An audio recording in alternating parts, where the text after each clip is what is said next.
Oraremos para que el Señor le dé gracia y su palabra pueda correr en medio nuestro. Amén. Dios, aquí está tu Hijo Flavio, Señor. Te oramos para que tú nos hables a través de él. Señor, dale gracia. Dale gracias, Señor. Y Dios, que esta palabra que oigamos ahora, esta mañana, sea de edificación para nosotros, Señor, y produzca mucho fruto en nuestras vidas, Dios. Que tu Espíritu Santo nos hable, Señor. En el nombre de Jesús. Amén. Amén.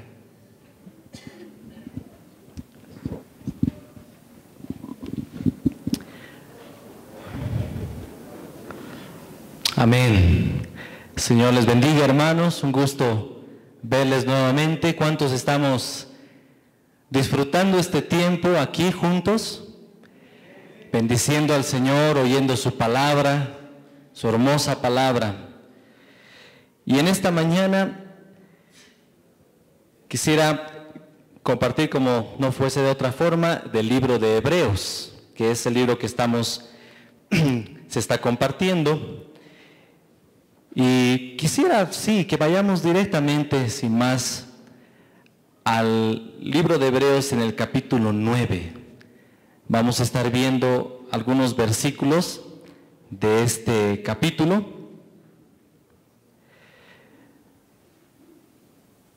¿Cuántos valoramos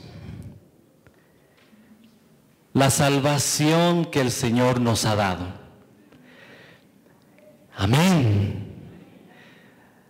¿Cuántos conocemos aún o sabemos, estamos conscientes de los beneficios que cada uno de nosotros y aún juntos tenemos gracias al Señor Jesucristo? Y el objetivo en esta mañana de lo que vamos a compartir es ese, justamente, apreciar un poco más juntos, amados, apreciar la salvación que Dios nos ha concedido en Cristo Jesús. Amén. Y también que podamos cada uno de nosotros reconocer o saber, enterarnos un poco más de la posición que tenemos en Cristo delante de Dios. Aquí en el capítulo 9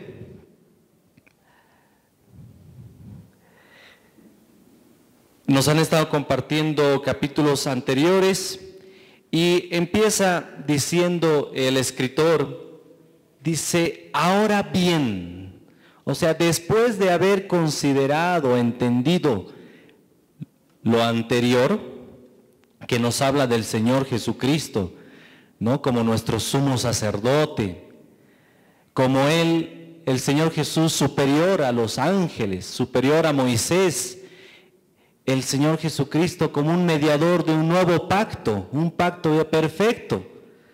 Ahora bien, después de haber dicho eso, dice el versículo 1, aún el primer pacto tenía ordenanzas de culto y un santuario terrenal, porque el tabernáculo estaba dispuesto así. Versículo 2.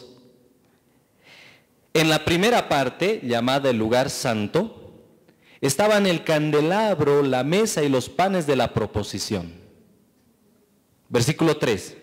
Tras el segundo velo estaba la parte del tabernáculo llamada el lugar santísimo, el cual tenía un incensario de oro y el arca del pacto cubierta de oro por todas partes, en la que estaba una urna de oro que contenía el maná, la vara de Aarón que reverdeció y las tablas del pacto, y sobre ella los querubines de gloria que cubrían el propiciatorio, de las cuales cosas no se puede ahora hablar en detalle. Y es cierto, no vamos a hablar en detalle de esas cosas que se describen ahí, pero sí las podemos mirar, y quisiera que hermano Oscar me ayude. El tabernáculo de Moisés. ¿Cuántos han oído hablar del tabernáculo de Moisés en el Antiguo Testamento? ¿Verdad? El siguiente, por favor. Hay algunos gráficos, ¿no?, que nos ayudan a entender un poquito la distribución o la composición de este tabernáculo. Este tabernáculo tenía varios nombres. Se llamaba el tabernáculo de reunión, el tabernáculo del testimonio, el tabernáculo de Moisés, la casa de Dios, tienda. Según el pasaje podemos reconocer distintos nombres que se le daban al tabernáculo. Y aquí estos versículos que acabamos de mencionar describen el tabernáculo. Y en este caso, ahí vemos lo que está encerrado entre blanco, son lo que se conocían dentro de lo blanco, los atrios. Podemos apreciar que para entrar a los atrios había una cortina. Seguidamente podemos apreciar donde hay fuego, el altar del sacrificio, ¿verdad? ¿Lo ven? Después del altar del sacrificio, donde hay fuego, había un lavatorio, había agua ahí, un envase grande, diríamos, de agua. Y lo que está cubierto como una especie de alfombras es el tabernáculo del cual se nos habla en esta porción de las Escrituras. Se entraba por un velo también, donde había columnas. Siguiente, por favor. Esta es otra perspectiva. El siguiente.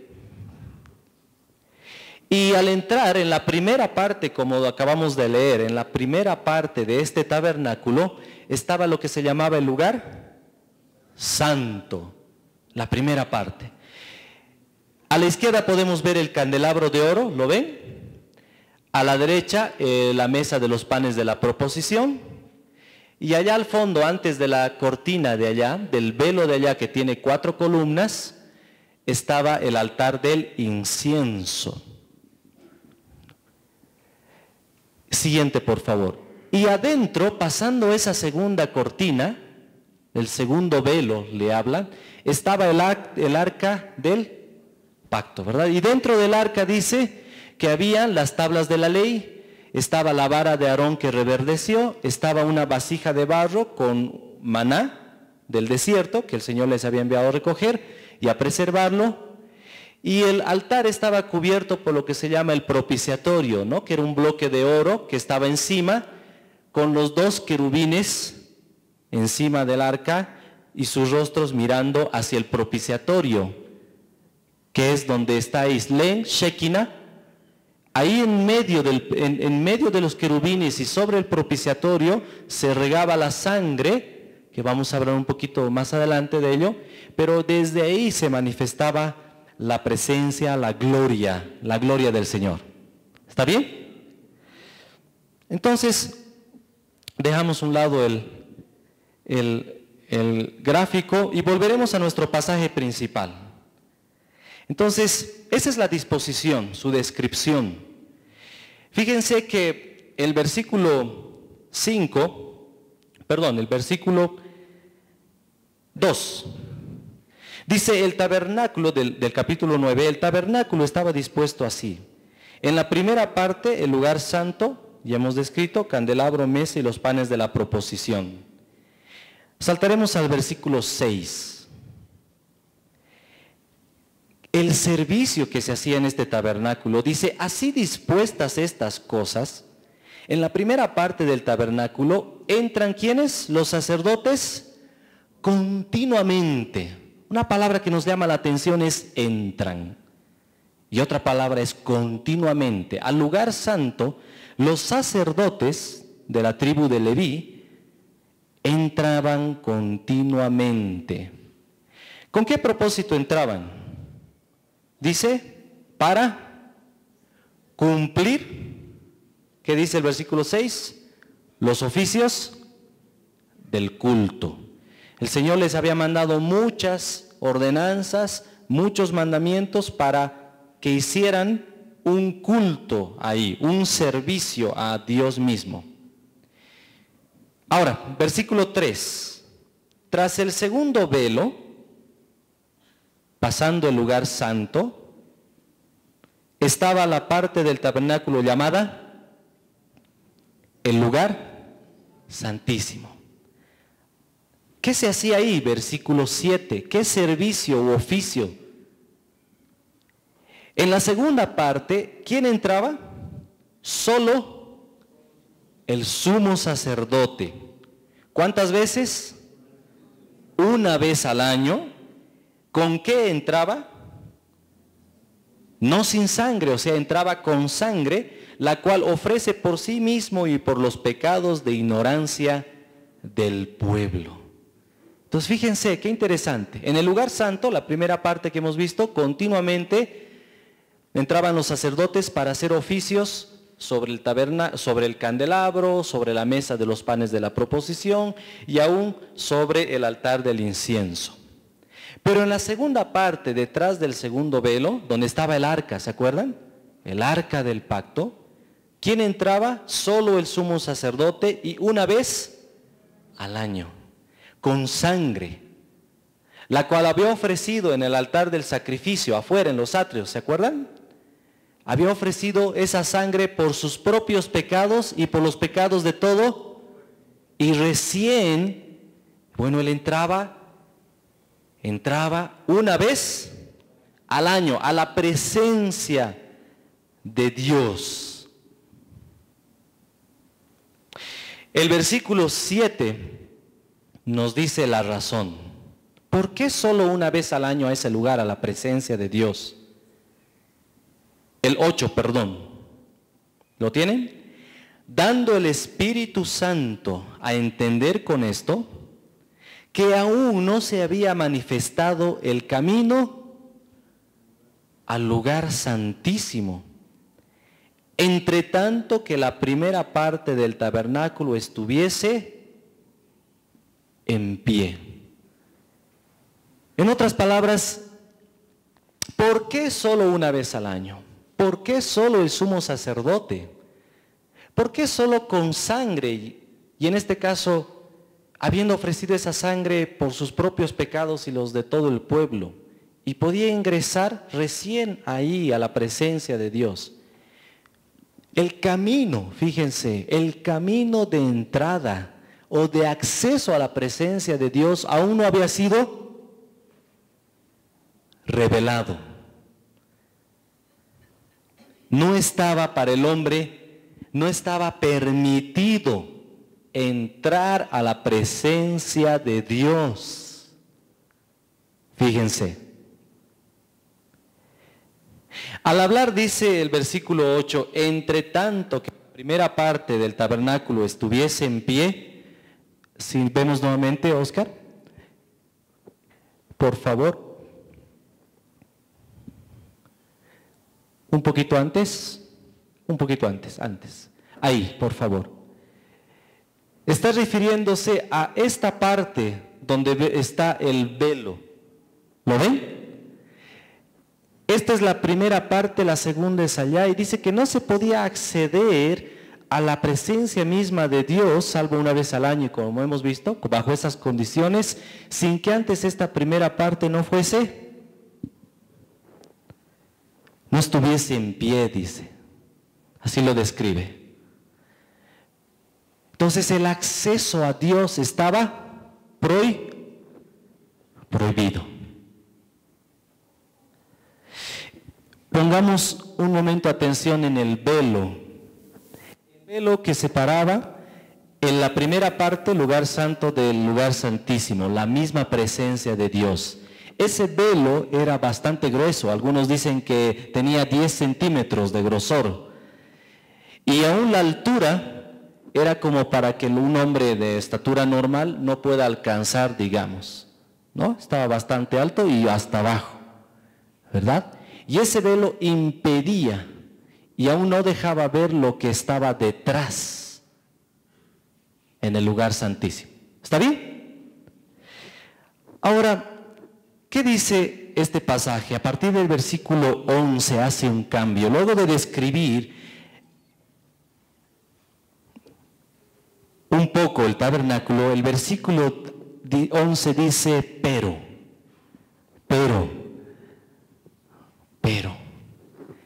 estando presente Cristo. Cristo ya vino.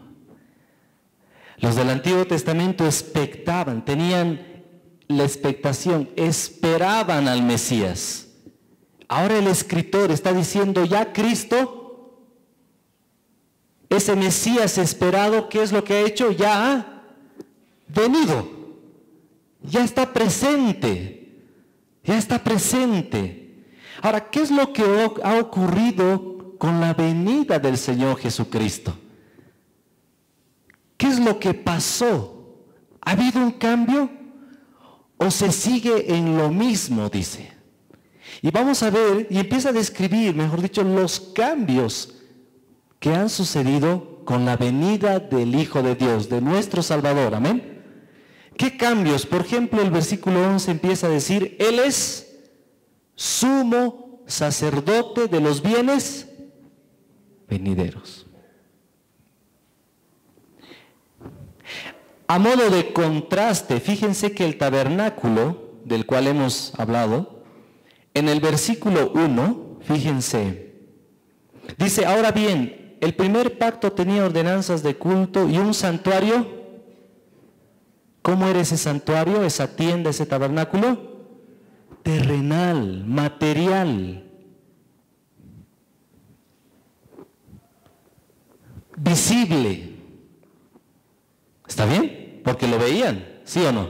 Lo palpaban, lo tocaban, ahí estaba. Pero con Cristo, ya presente Cristo, Él es sumo sacerdote de los bienes venideros. Él es administrador, diríamos. Él es aquel que tiene bienes para nosotros, ya no materiales en ese sentido, sino Él es administrador de bienes espirituales, celestiales, amados.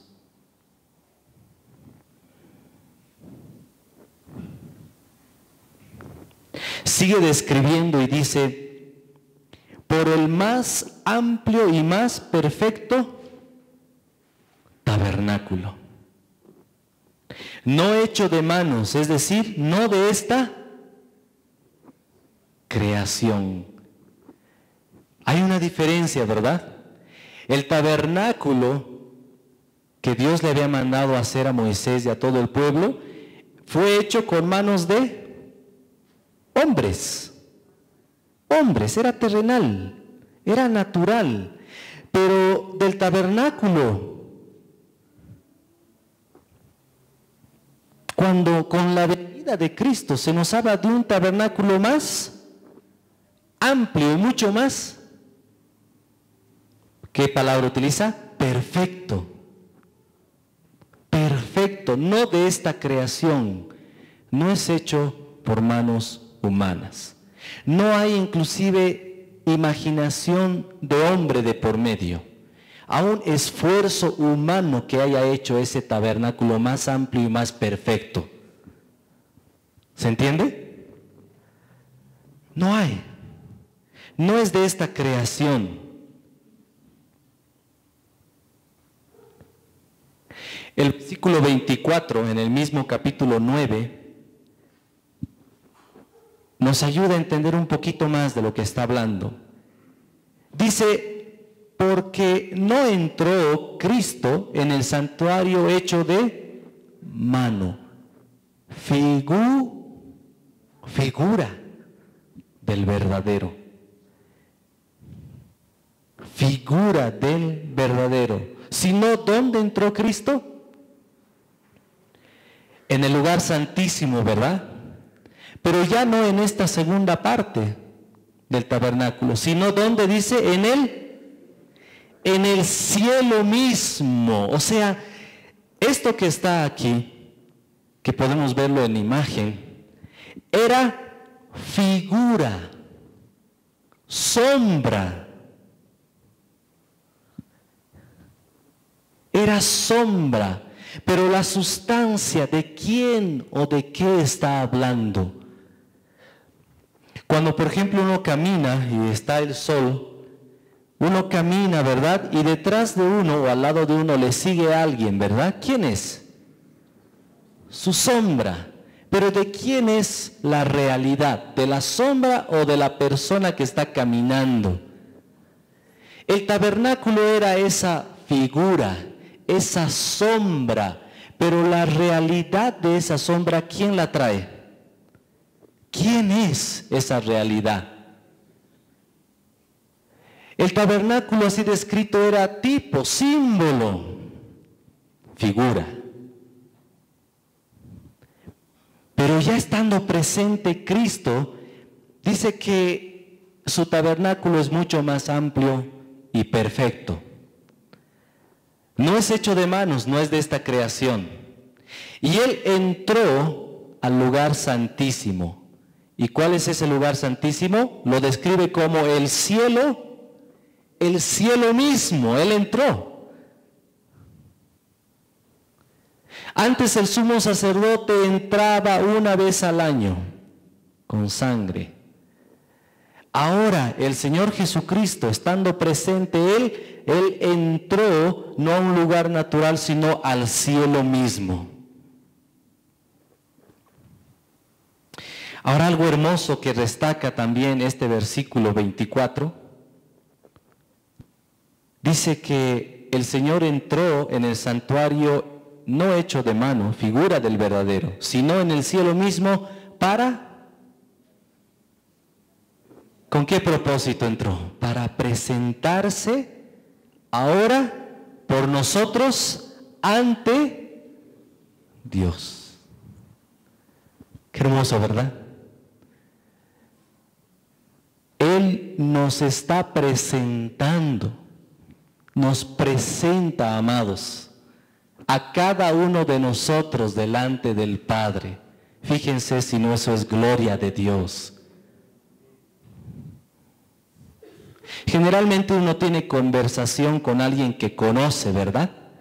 Con un extraño, a lo mucho un hola y después le corta la conversación, esa comunión y listo, ahí que acaba, ¿verdad? Pero qué hermoso es cuando alguien viene y lo introduce a algo. Yo me acuerdo, por ejemplo, cuando me introdujeron a la que es ahora mi esposa, Florcita. Hasta ahí nomás era.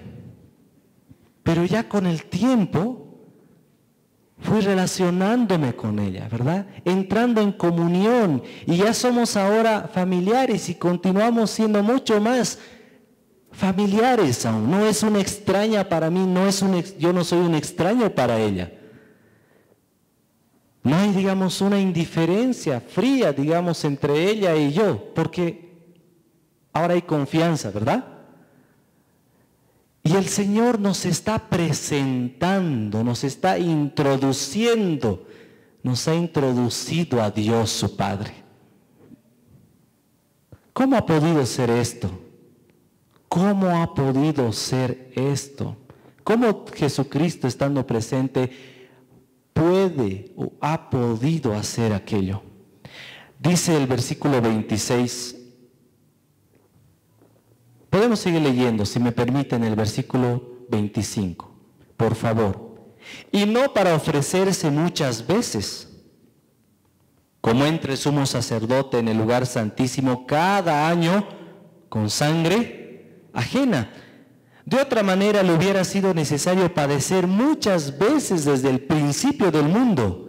Pero ahora, en la consumación de los siglos, se presentó una vez para siempre por el sacrificio de sí mismo para quitar de en medio el pecado. ¿Cómo nuestro Señor, estando presente ahora, puede introducirnos a Dios su Padre? Porque Él se ha ofrecido a sí mismo. ¿Dónde? En la cruz. Y Él ha derramado su sangre preciosa no entró a ese lugar ofreciendo a la presencia plena de Dios, ofreciendo sangre ajena, sino su propia sangre. Esa sangre que Él derramó en la cruz, llevando todos nuestros pecados, todas nuestras iniquidades, amados, todas nuestras infidelidades, nuestras injusticias. Él dio su vida por todas y cada una de ellas, las pasadas, las presentes y las futuras. Él con su sangre preciosa quitó nuestro pecado de en medio. Ese estorbo que impide al ser humano, a cada uno de nosotros, acercarnos confiadamente a Él. Ese estorbo que hace separación entre Dios y los hombres. Recuerden que la paga del pecado es la muerte. Y todos hemos pecado de alguna u otra forma. Y estamos, ¿qué dice la palabra? Destituidos de esa entrada, impedidos de entrar a la presencia de Dios, ahí detrás, pero estando presente ya Cristo, amén. Estando presente a Cristo, tú y yo podemos ahora entrar. Él ingresó, es ese precursor delante nuestro, nos presenta delante de Dios, pero ¿cuál es el mérito para que Dios no nos rechace ahora? Los méritos son suyos, su sacrificio, su sangre preciosa en la cruz por nuestras iniquidades. Y esto lo hizo ¿cuántas veces? Una sola vez.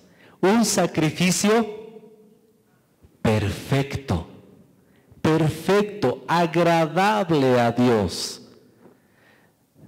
En estos días nos compartían un pasaje, ¿no?, donde mismo Hebreos dice, ¿verdad? Sacrificio y ofrenda no quisiste. Holocaustos y expiaciones por el pecado no te agradaron, Señor.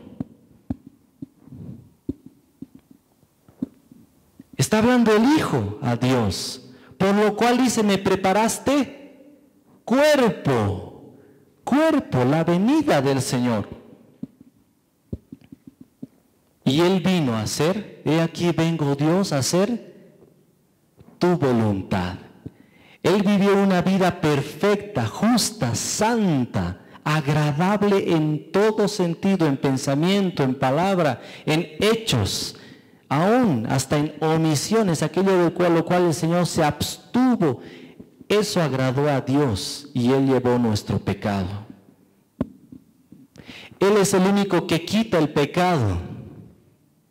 Estos sacrificios solamente lo cubrían, pero Él ha removido. Fíjense la diferencia, ¿se entiende? Él lo ha removido una vez y para siempre.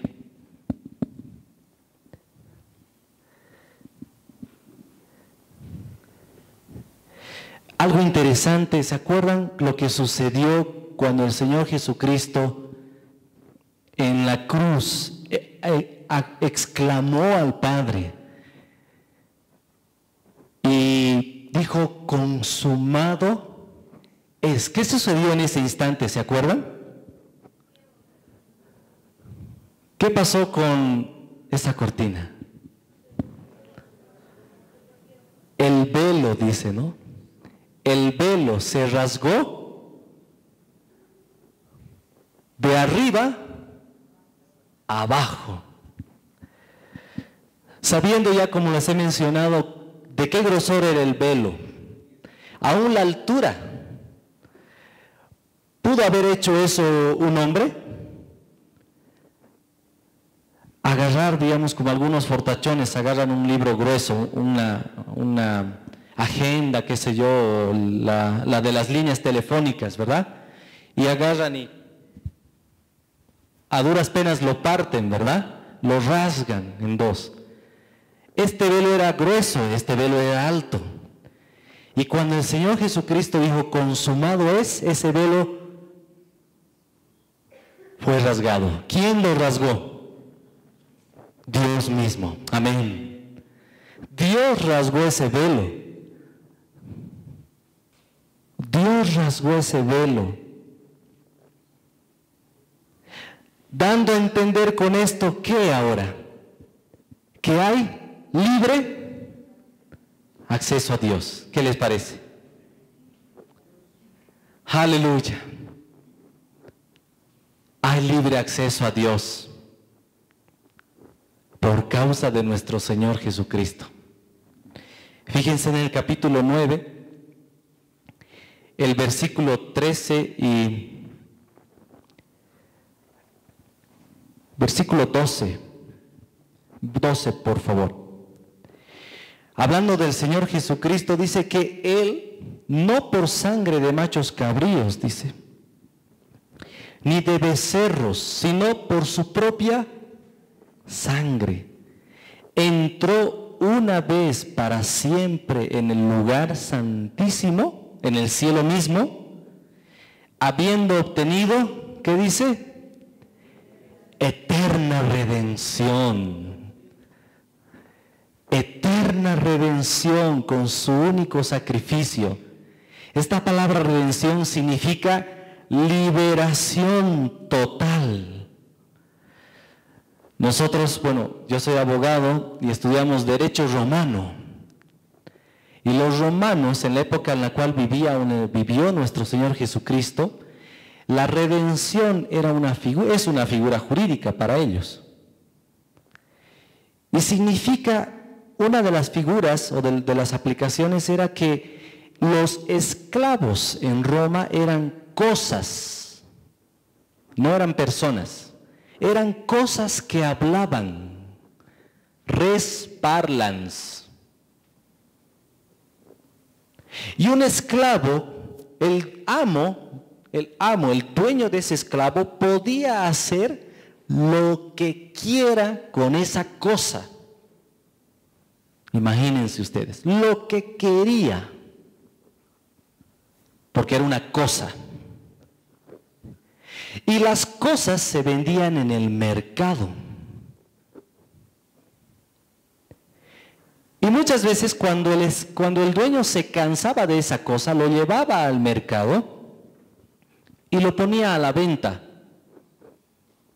Algunos estaban bien, otros estaban estropeados. Esas cosas estaban estropeadas. Entonces,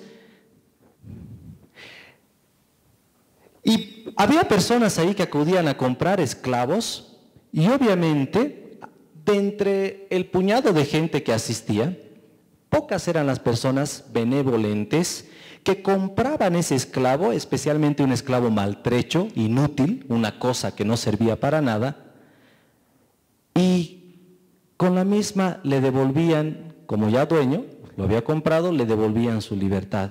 Andás de tu vida y vive el resto de tu vida como puedas. ¿Se dan cuenta? Pocas eran esas personas. Es más, casi no había. Y esa es la palabra que está inserta aquí. Nosotros éramos esclavos del pecado. Estábamos bajo su dominio. Y el pecado es un utensilio, un instrumento de Satanás muy poderoso para tenernos oprimidos, agobiados, inútiles, estropeados como humanidad, como personas. ¿Se entiende? Y de eso nos libró el Señor.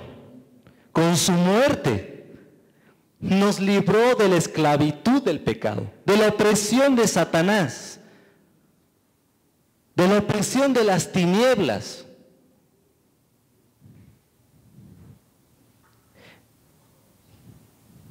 Y de una muerte segura, porque esos esclavos estropeados no vivían mucho tiempo, esas cosas no servían para nada, solamente les restaba esperar la muerte. Y así nosotros también. Solo nos quedaba esperar la muerte, hermanos. La condenación eterna. La separación de Dios por toda la eternidad. ¿Qué les parece?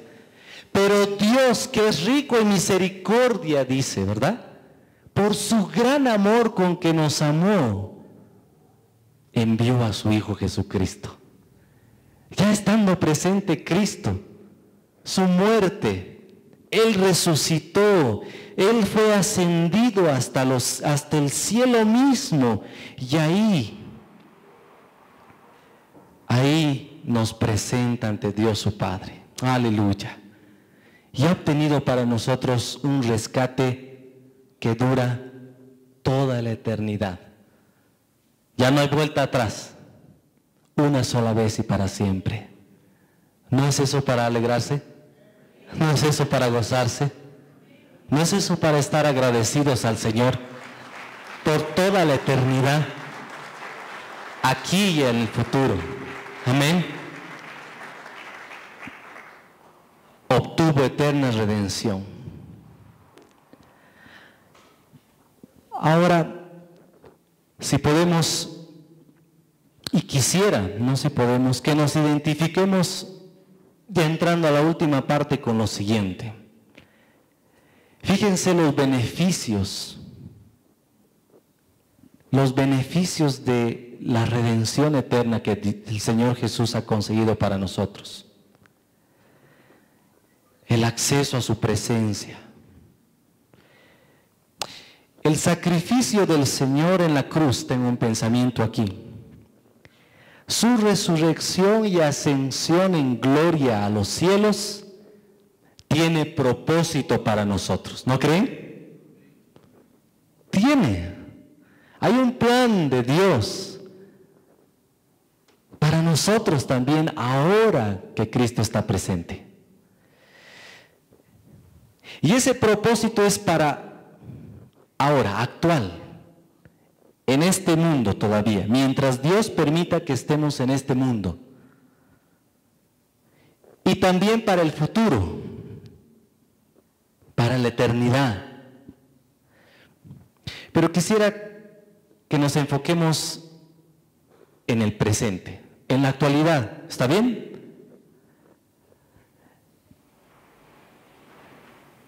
Ser conscientes, amados, y nunca nos olvidemos que nuestros pecados han sido perdonados. Nunca nos olvidemos. Parece, pero si eso yo lo sé desde que me he convertido. Nunca nos olvidemos. Que realmente aún aquello que les voy a mencionar pueda causar en nosotros ternura, emoción si quieren. Yo me emociono. Es más, me preocupo cuando no me emociono con verdades tan simples como esa, entre comillas. Mis pecados han sido perdonados. Sí, lo sé, o sea, y... Más bien que cause en nosotros que nuestro corazón se conmueva de alegría, de gratitud, amados. Nunca nos olvidemos que Dios nunca más se acordará de ellos. El capítulo 8 de Hebreos, si vamos por favor, a partir del versículo 8 al 12, dice lo siguiente: y eso es un pacto que Dios ha hecho en Cristo Jesús. Porque reprendiéndolos dice, versículo 8, capítulo 8. He aquí vienen días, dice el Señor, en que estableceré con la casa de Israel y la casa de Judá un nuevo pacto. No como el pacto que hice con sus padres el día que los tomé de la mano para sacarlos de la tierra de Egipto. Porque ellos no permanecieron en mi pacto y yo me desentendí de ellos, dice el Señor.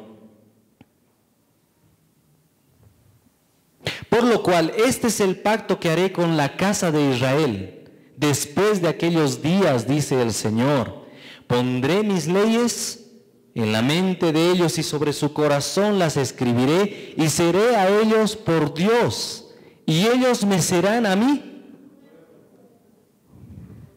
No somos forasteros ya, no somos extraños o advenedizos para Dios, amados.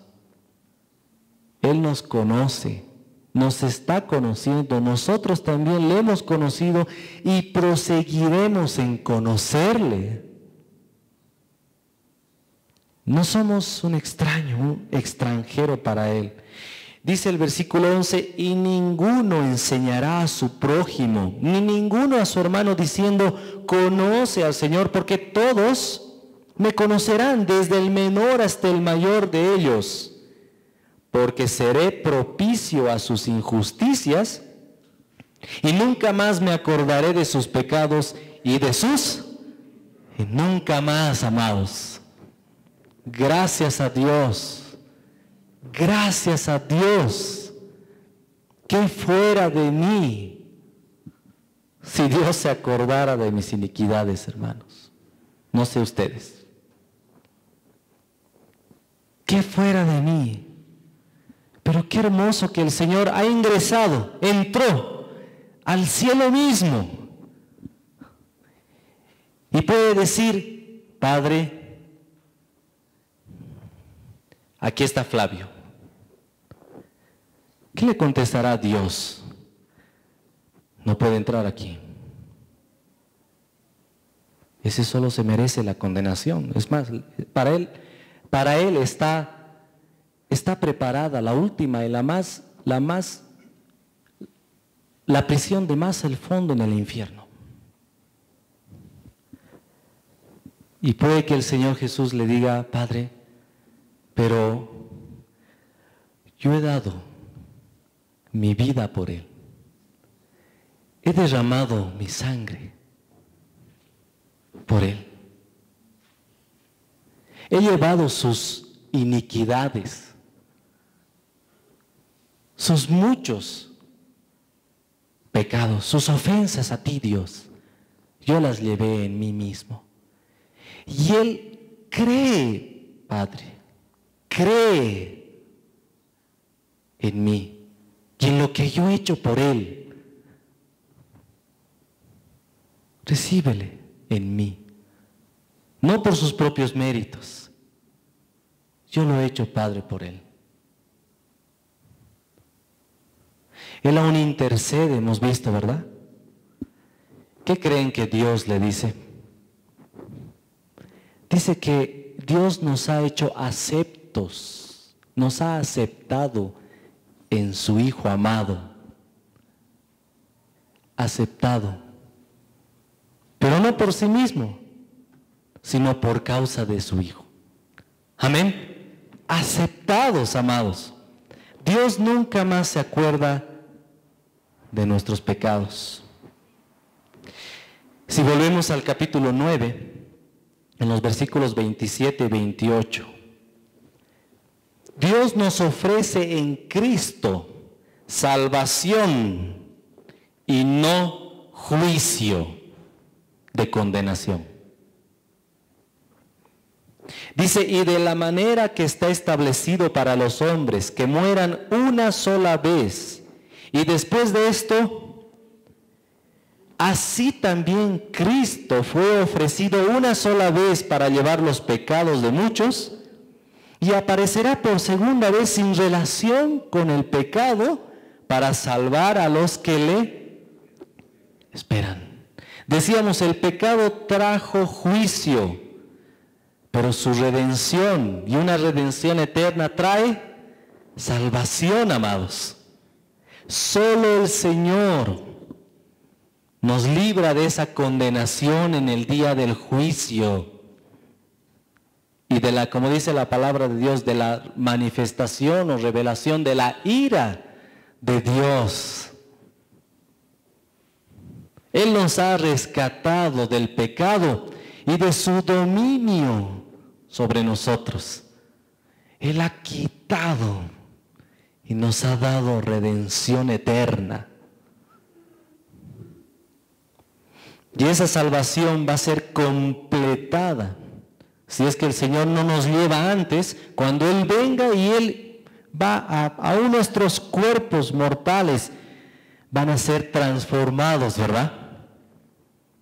Y así estaremos con el Señor para siempre. ¿Quiénes desean eso? Amén. Amén. Salvación y no juicio de condenación. En este mismo capítulo 9, versículos 13 y 14. ¿Qué más? ¿Con qué más nos podemos identificar, amados?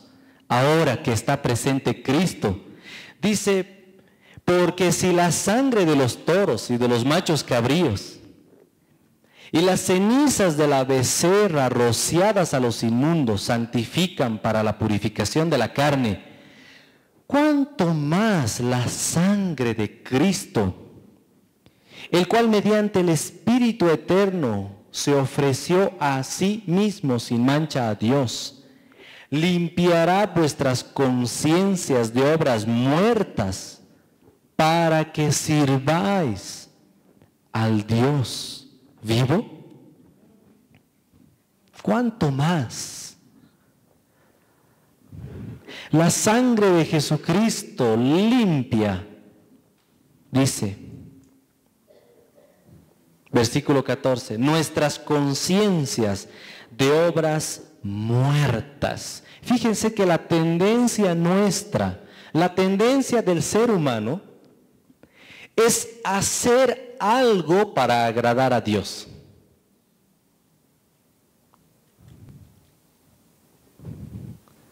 Mucha gente le es difícil entender que la salvación no es por obras. Porque esas obras delante de Dios son, y nuestras justicias son como trapo de, no sirven. Lo que tú o yo podamos hacer es algo muerto delante de Dios, porque lo que Él quiere es que nos fijemos no en lo que uno pueda hacer o dejar de hacer para serle acepto, para ser salvo. Lo que desea el corazón de Dios es que miremos a aquel que ya lo hizo por nosotros y creamos en Él, justificados por la fe en Él, por su obra en la cruz, su obra, no la nuestra, su resurrección por nosotros, para que tengamos una esperanza, dice, viva, no muerta. Su ascensión en gloria al cielo mismo, lo acabamos de leer. Fíjense que en el tabernáculo no había asientos, no había sillas. Todo el rato los sacerdotes ahí en el altar, en los atrios, en el altar del sacrificio, tenían que estar ofreciendo continuamente pecados por los extravíos del pueblo, ¿no ven? Y una vez al año, todos los años repetir el mismo rito para llegar al lugar santísimo, obtener perdón, primero por sus propios pecados y después el resto del pueblo, ¿verdad? Pero estando presente el Señor, estando presente el Señor,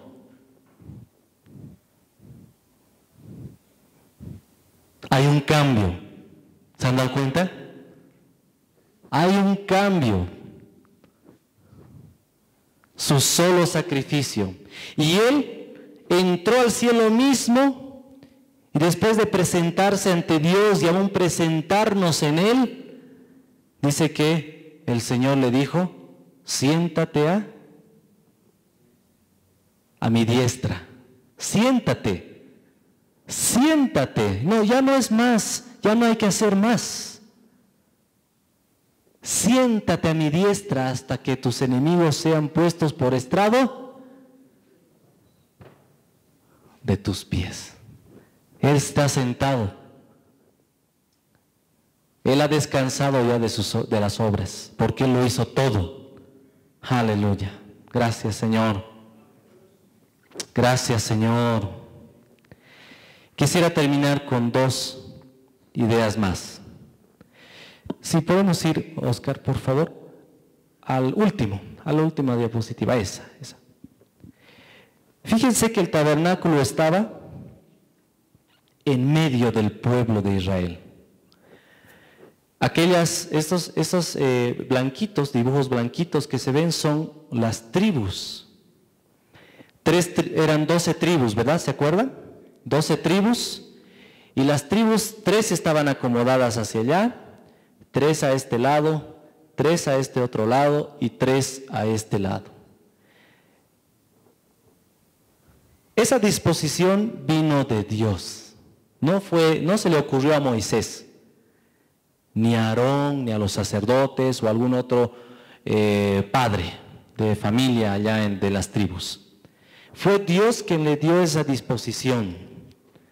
¿Y de qué nos enseña eso para nosotros, hermanos? Primero, que el Señor está en medio nuestro. ¿Cuántos lo creen? Dios está en medio nuestro. Somos templo del Espíritu Santo, amados. La presencia de Dios mora en el creyente, individual y corporalmente. Eso solamente lo hizo posible el Señor con su muerte y su resurrección. Eterna redención. ¿No es algo maravilloso? ¿Puedes reconocer la presencia de Dios en tu vida, amado? Si hay algo que a mí me enternece es eso. Desde que me convertí, les confieso. Al segundo, había alguien más. Hasta el día de hoy. Aleluya. Hay alguien más. No es Dios, sí, Dios, claro. No, Dios, en uno. La presencia del Señor en medio de su pueblo. Algunos, aún del Nuevo Testamento, ignoraban eso, como los corintios. Pablo les tiene que decir: ¿no sabéis que sois templo del Espíritu Santo, que no sois vuestros y que Dios está en vosotros? ¿No saben? ¿No se dan cuenta? ¿No se dan cuenta?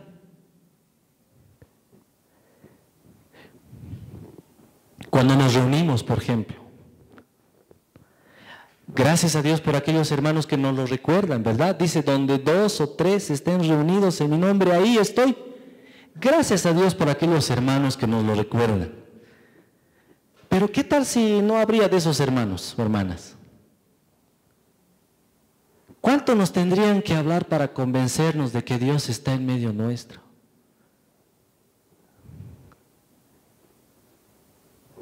Pero el Señor está. Amén. El Señor está.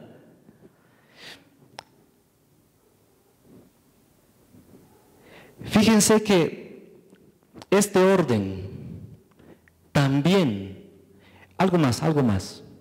Fíjense que el pueblo de Dios, las tiendas miraban hacia el tabernáculo. Y específicamente allá donde ven la nube, ahí es el lugar santísimo, ahí se manifestaba la presencia del Señor. En una nube de día y fuego de noche. Pero todas las tribus miraban hacia el tabernáculo, allá donde Dios se manifestaba. ¿Qué nos enseña esto? ¿De qué nos sirve? ¿Cómo aplica eso a nuestras vidas? La palabra de Dios dice que tenemos que tener puestos los ojos en los hermanos aquí de la alabanza, en los hermanos Ujieres, en un servidor, cualquier otro, o en el más bendecido, que te lo voy a pasar esta tarde por... ¿Dónde deben estar nuestros ojos? Solo en Él. Solo en Él. Porque si alguna tienda se daba la vuelta y daba espaldas al tabernáculo, ¿dónde estaba mirando? ¿Hacia dónde? ¿Qué había alrededor del pueblo? ¿Qué había? Desierto. Era un sequedal. Desierto, hermanos. Serpientes, alacranes, etcétera. Es más, los enemigos, aún en la tierra prometida, cuando ya se dejó de ser el tabernáculo y fue el templo de Salomón, los enemigos. Generalmente nosotros, Dios nos ayuda a no dar la espalda, porque nos vamos a encontrar con, es mirándole a Él, amados, como viendo al invisible, es mirándole a Él. Ninguno vale la pena, solo el Señor. Solo Él es hermoso, que sea Él hermoso para nosotros, hermanos. Que sea Él quien nos enamore, solo Él, que nos atraiga. Y Él nos atrae con cuerdas de amor, hermanos, ¿o no? Él nos atrae, hermanos. Había un orden, les digo. Había un orden. Y es cierto, hay un orden en la iglesia, en la casa de Dios que somos. Dios dice que ha puesto a cada miembro, cada uno de nosotros somos considerados como miembros en el cuerpo, ¿verdad? En la casa de Dios. Amén. Y Dios ha puesto cada miembro, en particular cada uno de nosotros en la casa de Dios, en su iglesia, como Él lo ha decidido. Como Él lo ha decidido. Él ha repartido a cada miembro en ese cuerpo una o varias funciones como a Él le ha placido. No es uno el que elige qué miembro ser, qué función tener. Lo importante es que sepamos, amados, que cada uno de nosotros somos miembros en particular y sí tenemos de Dios una función o varias que Él ha diseñado para cada uno de nosotros. ¿Puedes reconocer qué miembro eres? ¿Puedes reconocer que eres un miembro para empezar de ese cuerpo? ¿Puedes reconocer que eres un miembro en particular? ¿Puedes reconocer la función o las funciones que Dios te ha dado como parte del cuerpo? No es donde uno se acomode. Yo quiero. ¿Qué dice Dios? Hay que preguntarle a Él. Porque Él es el que estableció el orden, no el hombre. Él es el que da. Él es el que reparte, sí, y lo hace el Señor con liberalidad. Él no es micha. Pero, ¿qué te ha dado? ¿Qué te ha dado? Y según ese orden, y esto es lo último, había un servicio, amados. Según ese orden había un servicio. ¿Qué servicio Dios te ha dado a hacer? ¿Cuál es, diríamos en otras palabras, digamos, tu ministerio? Que no es tuyo, es dado de Dios. ¿Cuál? ¿Cuál es? ¿Puedes reconocer? En el tabernáculo no había ornamentos. ¿Saben lo que es eso? Adornos, utensilios que servían de adorno. Cada utensilio diseñado por Dios y revelado a Moisés tenía una utilidad o varias. Así también nosotros, tú eres un utensilio delante de Dios. Somos sus utensilios, amados. Que seamos de aquellos vasos útiles al Señor. ¿Estás siendo útil? ¿Estás funcionando donde debes funcionar? Fíjense que si un miembro se resiente, todo el cuerpo se resiente, ¿verdad? Si un miembro no está, complicado, ¿no? Los otros miembros van a tener que cumplir la función que ese miembro no está cumpliendo por algún motivo.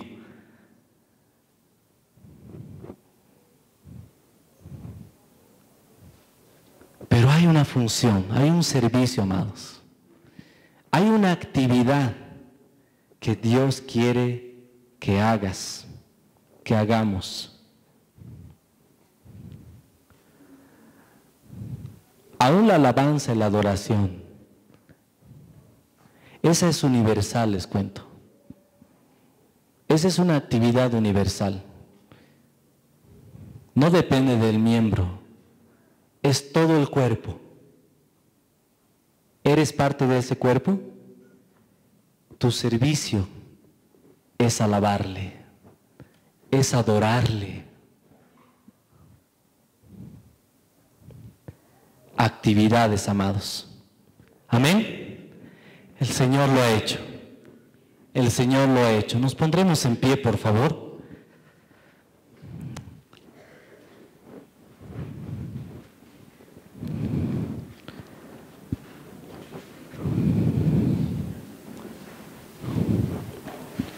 Mientras pasan los músicos, hay quienes tal vez esta mañana no han tenido el privilegio, el honor, la gracia, la dicha, la alegría, no sé qué otro término utilizar, la felicidad de creer en Jesucristo como su Salvador. Entonces, en esta mañana en esta tarde ya, quisiera que aquellos que de entre nosotros aún no han creído, no han puesto su fe en Jesús, que lo hagan. Él les ama. Él ha dado su vida por ustedes. Él dio y derramó su sangre preciosa en la cruz, llevando sus pecados también. Y Él no quiere que la condenación, la ira de Dios y la condenación eterna esté sobre ti. Por eso te ofrece hoy la salvación por medio de Jesús. Entonces, de aquellos entre nosotros que jamás hayan dicho, Señor, yo quiero creer, yo creo en ti, y que deseen recibir a Jesús como su Salvador en esta hora, pueden levantar su mano ahí o pasar aquí al frente, sin ninguna vergüenza. Está hecha la invitación. Recuerden lo que nos compartió el hermano Francisco. Si hoy oyes su voz, no endurezcas tu corazón. Hoy es el día de salvación, dice el Señor. En tiempo aceptable te he hablado. Hoy es el tiempo, hoy es el día de salvación para ti. Pero también quisiera hablarles a aquellos que sí creemos en el Señor, desde el menor hasta el mayor. Tal vez el tiempo, las circunstancias, no sé, solo Dios conoce mi corazón, solo Dios conoce tu corazón, tus circunstancias, han hecho que tu fe en aquel que ha obtenido eterna redención para ti decaiga. Tal vez inclusive hay pensamientos de condenación por tus pecados, fallas, debilidades que en el camino te han sucedido y con las cuales has caído. Pero Él ha obtenido eterna redención para ti. Y estás desanimado tal vez. También para ellos quisiera que, si gustan, pueden pasar y orar. Oremos al Señor. Él es propicio para nosotros. Él está dispuesto. El que a mí viene, dijo el Señor, yo no le echo fuera. No nos rechaza. Y por último, tal vez tú eres de aquellos que sabes lo que has recibido del Señor, pero lo estás desperdiciando, o tal vez se esté enfriando en ti. Aún el servicio en la casa de Dios, en el orden de Dios y de acuerdo a lo que Dios te ha dado, ha repartido a cada uno, tal vez está menguando, ha menguado o ha cesado por algún motivo. Entonces también para ti es este llamado. Pablo le decía a Timoteo, aviva el don que hay en ti, aviva el don, cumple tu ministerio. Entonces, mientras entonamos esta alabanza al Señor, los que deseen que oremos por ellos, amén. Amén. Vamos a orar. Señor, te damos gracias. Gracias, Señor. Gracias, Dios. ¿Qué otra palabra, Señor, podemos decirte?